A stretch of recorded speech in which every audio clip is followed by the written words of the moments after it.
and welcome to our Plastic Free to Lie webinar. My name is Rory Capper. I'm the Head of Sustainability here at Recora, and this is just part of our monthly webinars that we do, and today we're going to be focusing on Plastic Free to Lie. So just to start, just to talk about what we're going to go through today. So Plastic Free to Lie, give a little bit of an overview on what Plastic Free to Lie actually is. Talk about the problems with plastic, but I'm not going to focus too much on this because I feel like I'm maybe preaching to the converted a little bit. You're here at this webinar, so I won't talk about that too much, but then focus on solutions to limit our plastic, and kind of, I'm not going to be talking about what the government is doing or what new legislation is doing, or not necessarily what we as Recora can do to help you. There'll be a little bit of that, but more putting the spotlight on what we as individuals can do to limit our plastic waste. And with this webinar, because we're going to be talking about different actions that we can take individually, I'd really love if you've taken any actions to reduce your plastic use, or any things that I've said you've started doing. If you've got any help or tips or tricks that you're doing to really help you reduce your plastic, please put that in the chat as we go along. At the end or after this webinar, we'll send out a recording of this and the slides, and also any links and notes that we talk about, but also any tips and things that you share with us as well. We'll make sure that go around, because kind of one of the things that I want to really highlight today with Plastic Free to Lie. So this movement, this organisation started just in a small local government in Western Australia back in 2011, just with a group of campaigners got together and decided, okay, in July, we'll really talk to people and get them to reduce their plastic use in July, and then hopefully they'll take those habits on for the rest of the year as well. And kind of, I think that's really important. And this quote they've got on the screen now is kind of one of my favourite quotes. I think it's really apt for this topic and for this movement. So, never doubt that a small group of thoughtful, committed citizens can change the world. Indeed, it's the only thing that ever has. So a lot of things we're going to talk about, and in terms of the climate issues generally, we often get disheartened that, you know, we're only one small individual, the actions and the changes that I'm making aren't going to have a big impact. But if I do it, if we do it, if we then encourage others to do it, then before you know it, a snowball effect happens, and then a whole lot of a little adds up to a whole lot of a lot. So just keep that in mind as we talk about these things, and when we talk about as individuals what we can do. And please share any advice or tips that you have in the chat function, and also if you've got any questions as we go through as well, please put them in also. So again, I just thought touch about the dangers of plastic and share some fun facts with you. And when I say fun, I'm being sarcastic. These are not fun facts.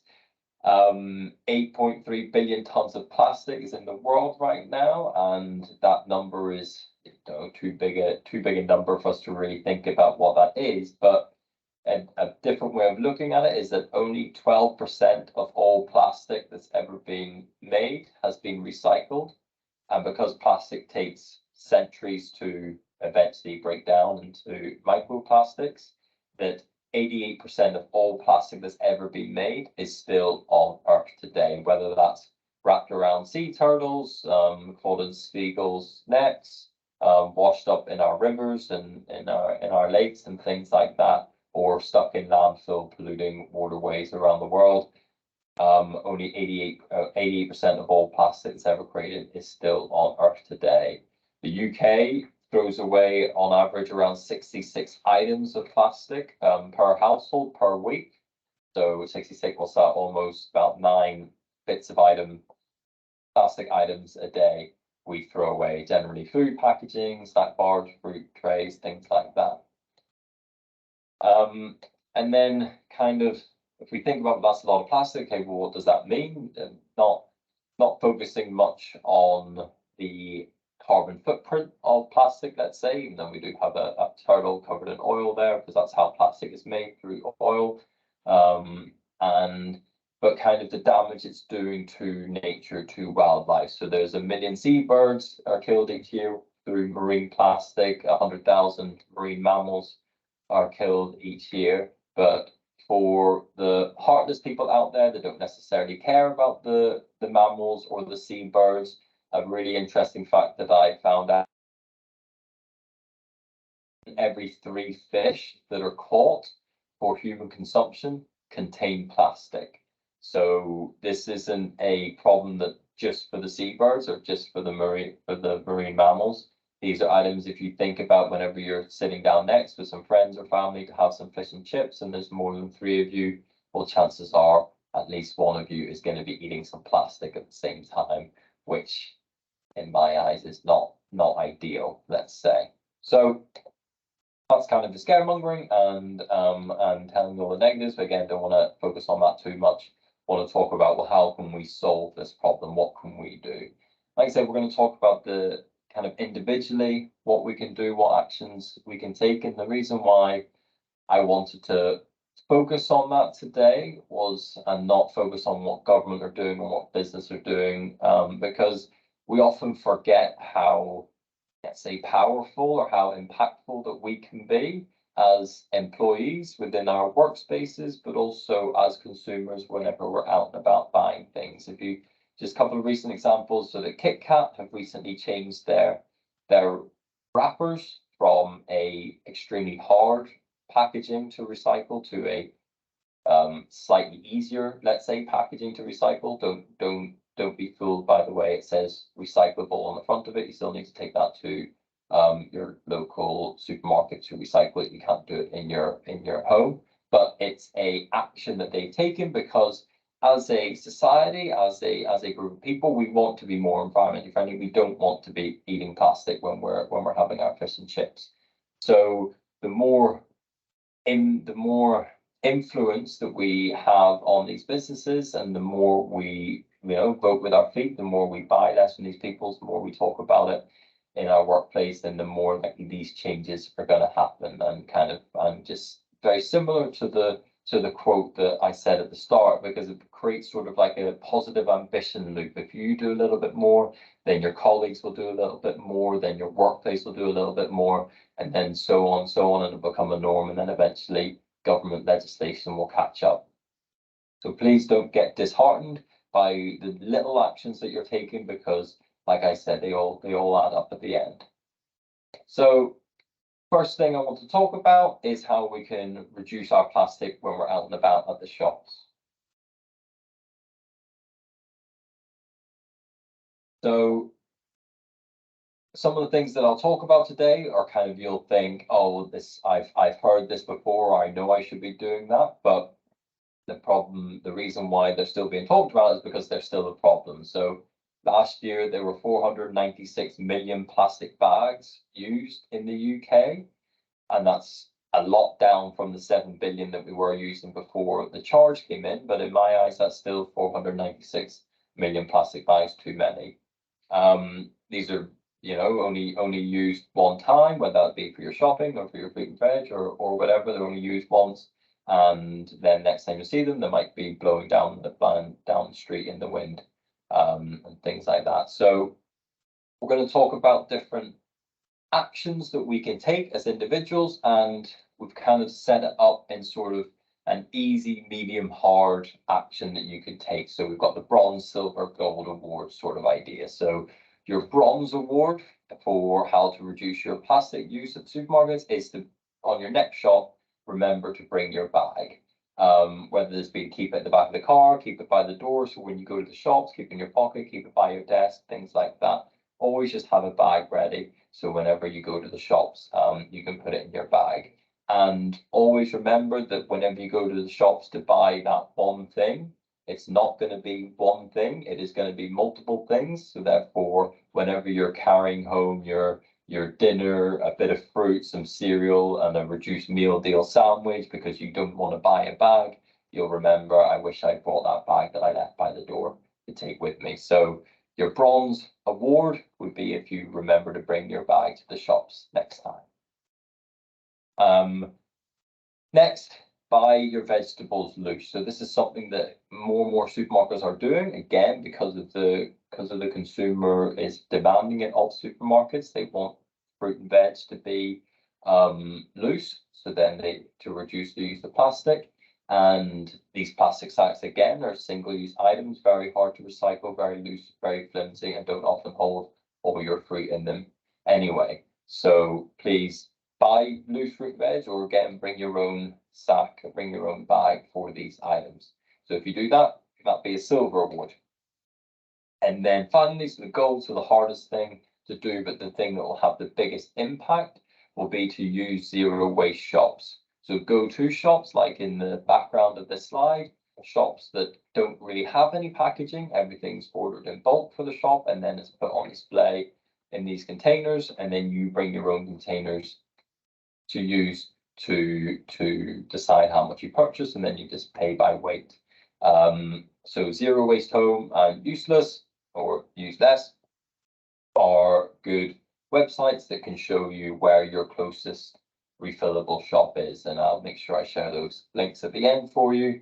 But that would be your gold award. So now we're going to do a poll. So everyone on the call now, what action following today do you want to try and take in your day-to-day life? So if you want to do a bronze award, if you want to start bringing your own bag, then please highlight that. If you're going to start buying loose fruit and veg, then take that. And if you're going to try and start using refillable shops, then take that. And if you're not going to take any action because maybe this isn't suitable for you to take the action, then please tick that box as well. And then at the end, we'll be able to tell what the as a collective group, what we're going to be doing.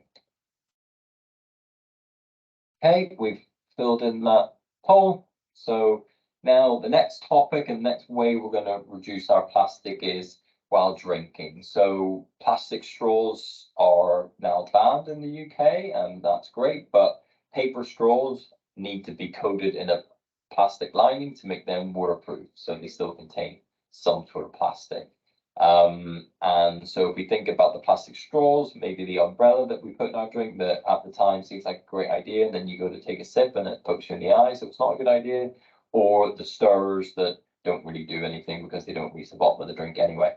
And if you were going out to drinking establishments the same sort of time I started going out to them, then there was a bit of a craze where it used to be how many different straws. You would have one straw poking up, one straw poking to the side, 3 different stirrers, and you'd be, how much plastic can I put in my drink? Luckily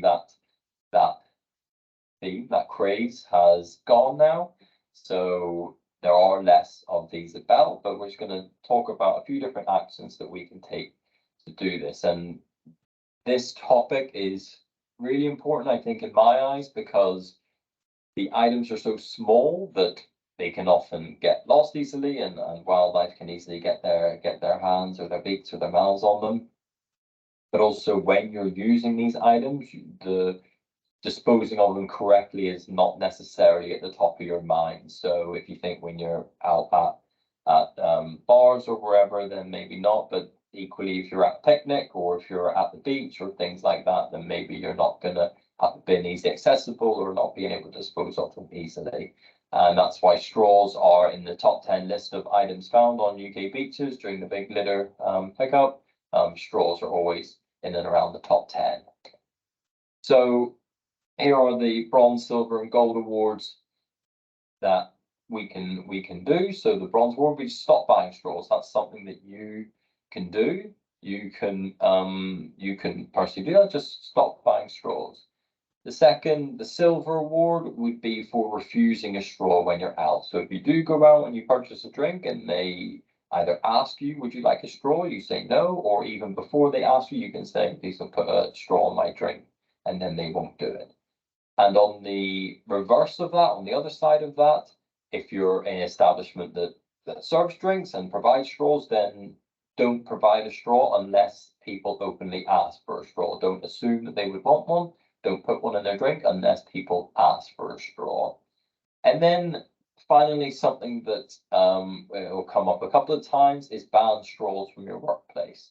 And whenever I say to people about banning straws from your workplace or banning things from your workplace, people often, get their backs up or say, no, that won't be possible in our workplace to ban something like this. But then if you get into it and you think about, okay, well, why are we banning these straws? And you communicate with people, you tell people why you're taking these actions and the reasons why you're doing it, then, like I said, as a society, we kind of want to be more environmentally friendly, so people are a lot more receptive to that idea.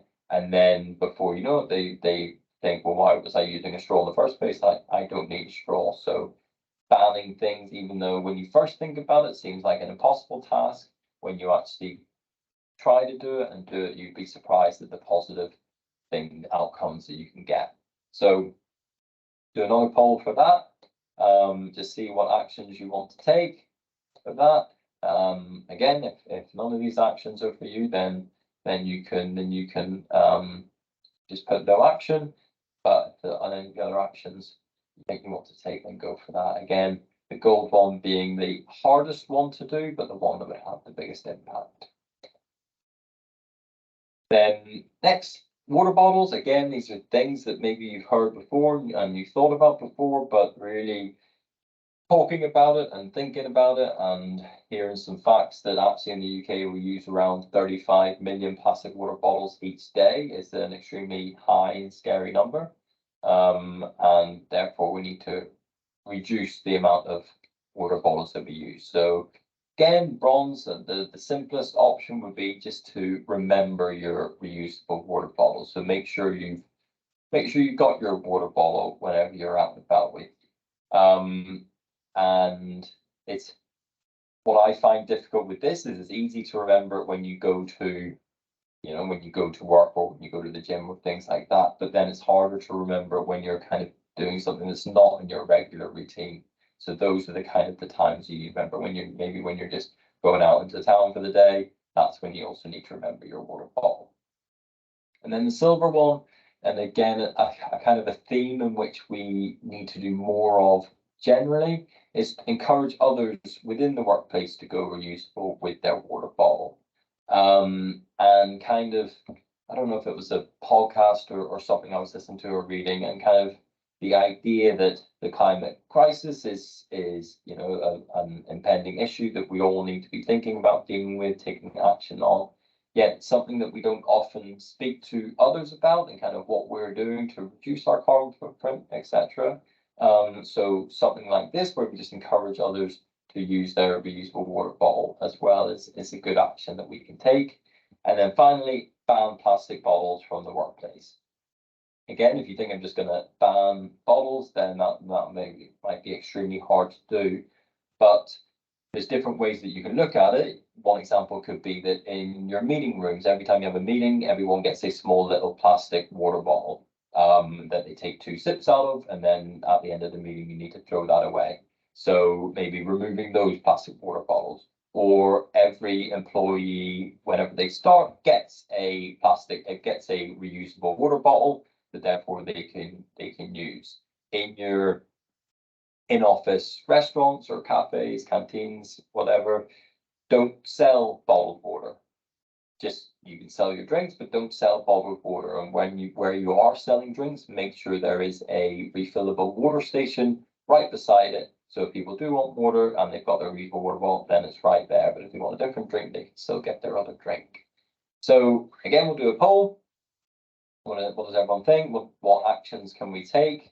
Again, the gold one being the hardest one, but the one that would have the biggest impact within your workplace, and we can reduce those millions of bottles that are still being used in the UK every day.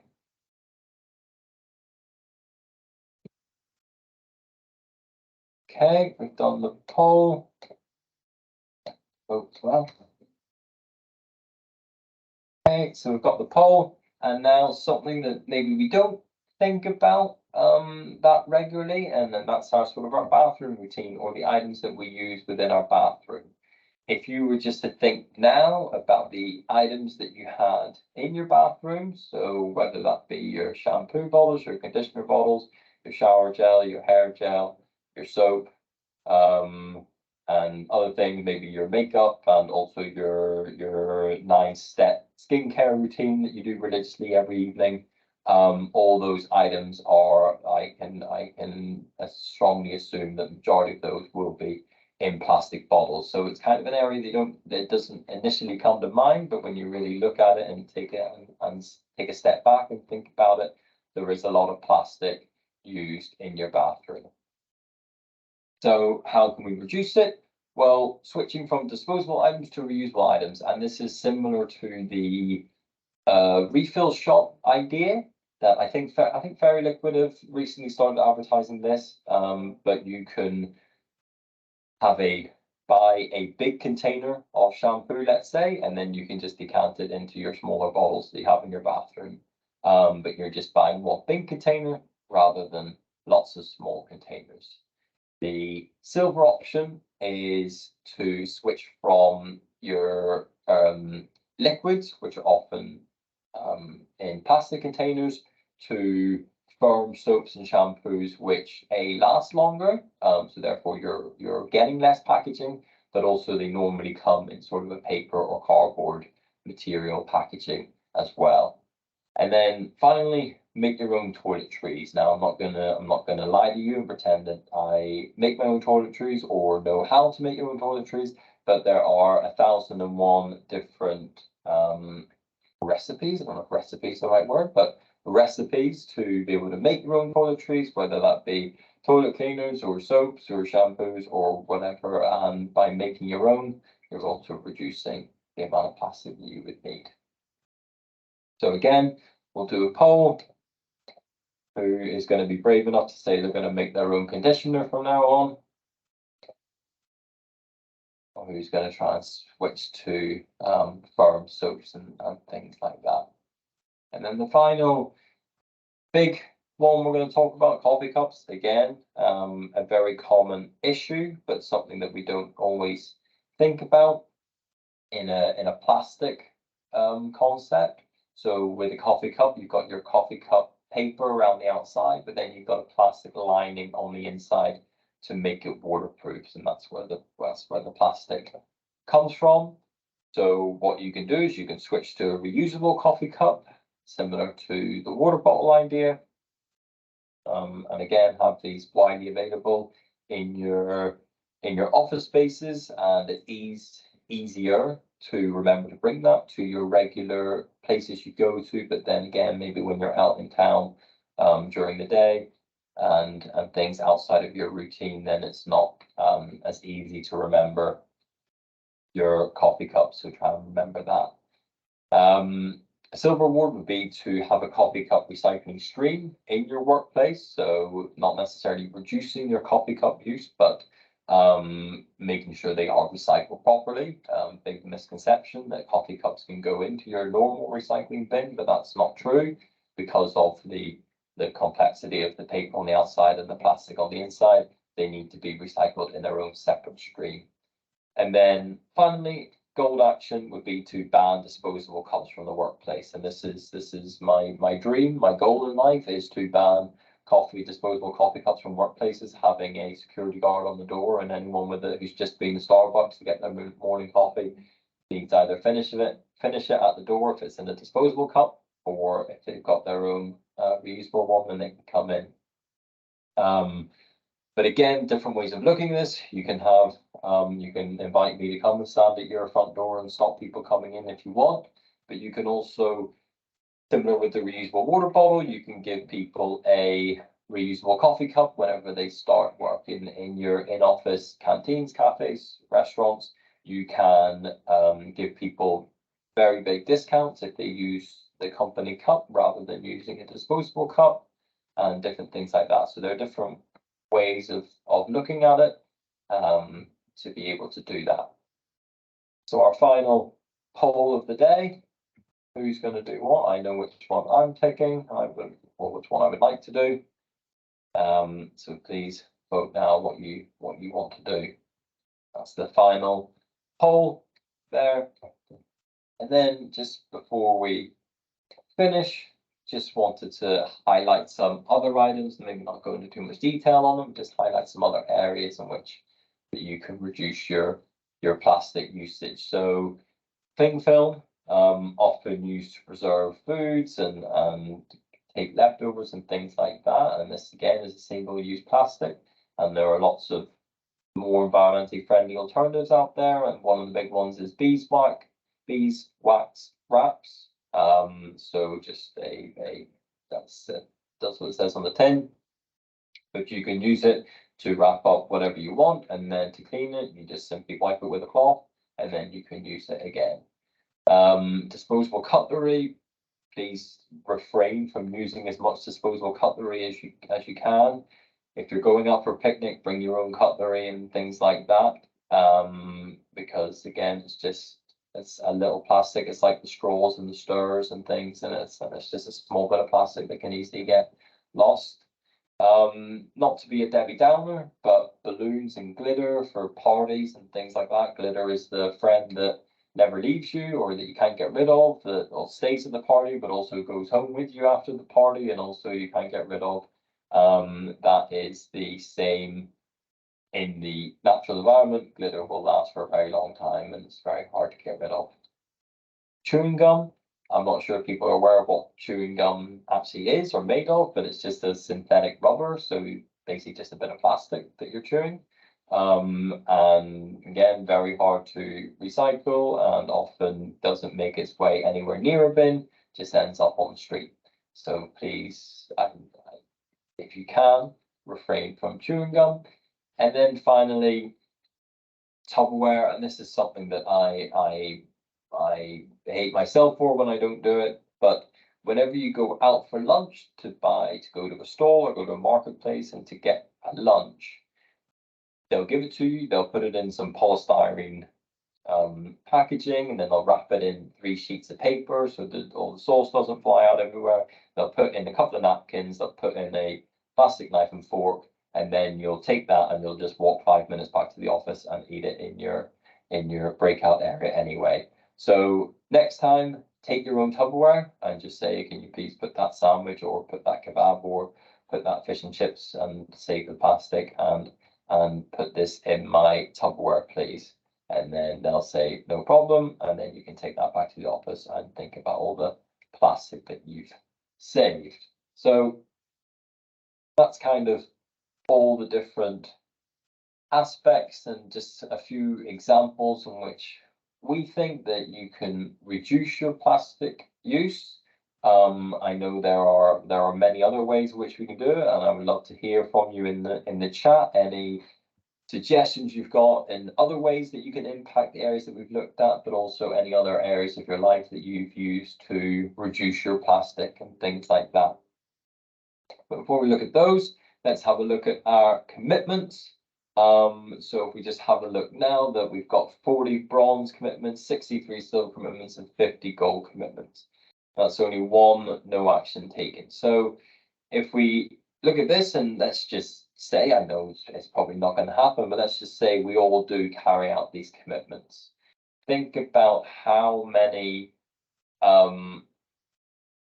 much plastic that will reduce just in this group, just on this webinar today, are actually going to save. And let's say we talk to 2 friends and they also do those commitments, and then they talk to 2 friends and do those commitments.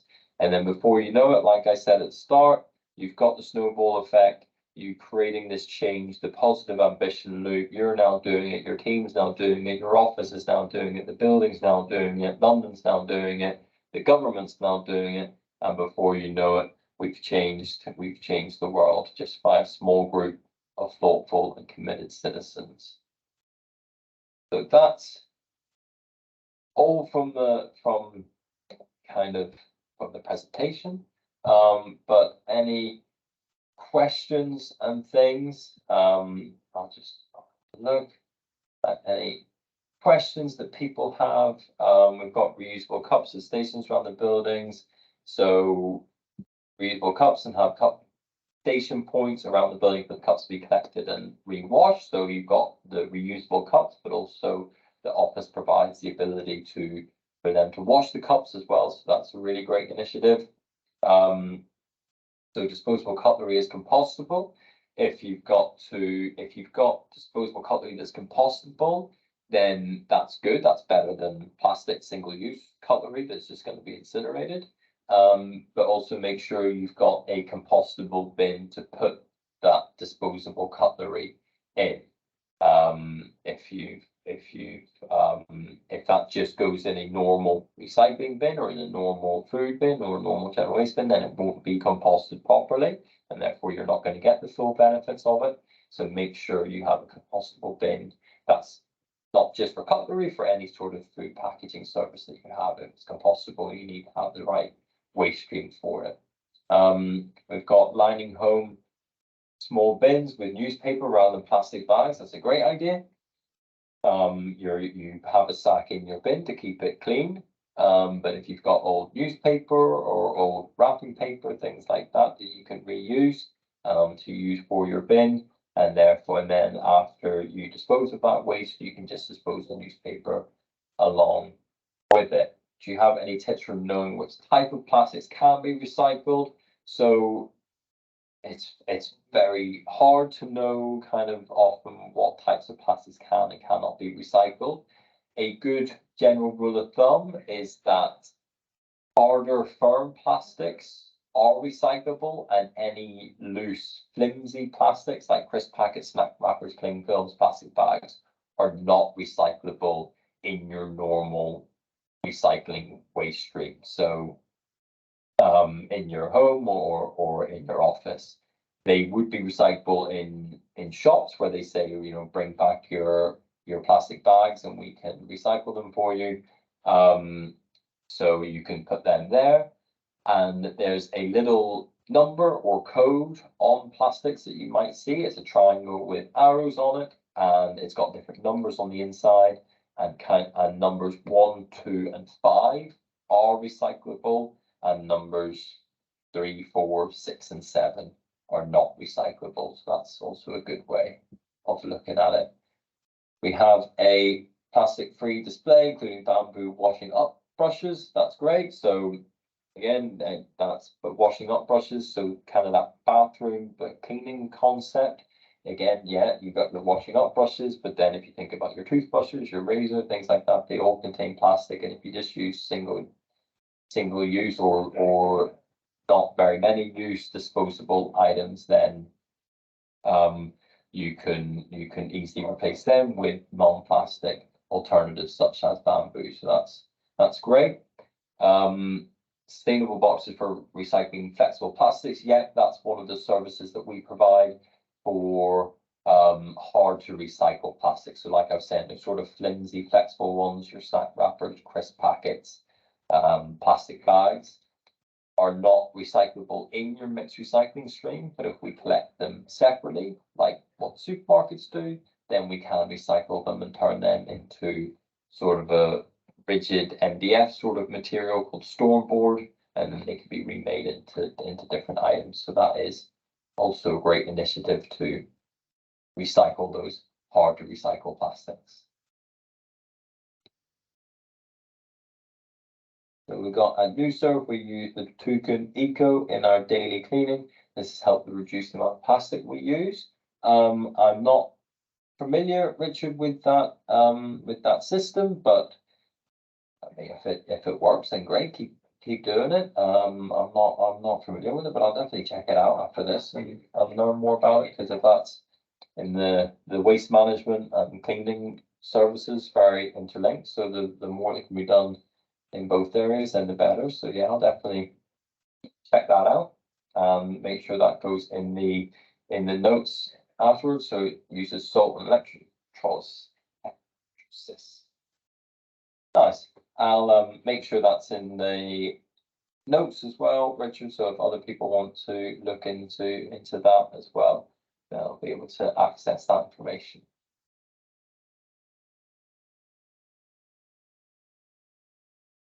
Does anyone have any other further thoughts or questions? Like I said, we'll be sending out a follow-up email to this. So if anyone has any thoughts afterwards or wants to ask any more questions about this, then please don't hesitate to ask. Where you can check out our social media. We're always posting different things that we're up to, so please follow that. But also, if you want to ask us a question, then please contact us at sustainabilityteam@recor.co.uk if you have any follow-up questions or anything like that. But if there's no further questions, then thank you all for joining me today for this and for learning about this topic, giving up your time to listen and learn more about how we can reduce plastic. So thank you very much for doing that. We carry out these webinars on a monthly regular basis, so please look out for our next one coming up in August. And we're always looking for ideas and kind of topics to speak about. Obviously, plastic free to lie was an easy fit to do, but if anyone has any ideas on which that we can do for these webinars and any topics they would love to learn more about, then please feel free to contact us as well. Okay, well, thank you very much, everyone. Have a great rest of your day.